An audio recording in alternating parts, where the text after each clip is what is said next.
Mga idol, dito pa rin tayo sa loob mismo ng Toyota Otis Manila. Ikutan natin ang mga guards dito. Bigyan natin ng shoes. Marami pala sila dito. Yeah, sir. Oh, sir. Yes, sir. Nakita mo naman ako sa Facebook. Yes po, sir. Ha? Yes po. Anong ginagawa ko? Namimigay po ng sapatos, sir. Bigyan ng sapatos? Yes po. Bukod sa nabigyan ng sapatos, ano pang ginagawa ko? Nagtatanong ng 11GO, sir. 11GO? Yes po.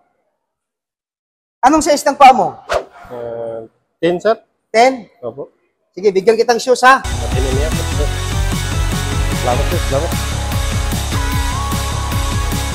Parang yung pang-pulis, sir. Ha? Parang yung pang-pulis.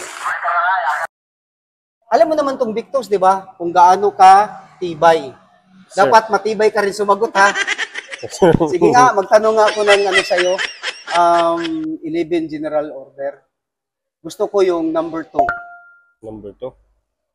Talk in alert manner during mature of duty observing everything that takes place with sight or hearing. Memorize. Okay. Oh? Pero yung susya, baka hindi mo alam yung susya? SOSYA, Supervisory Office for Security and Investigation Agencies.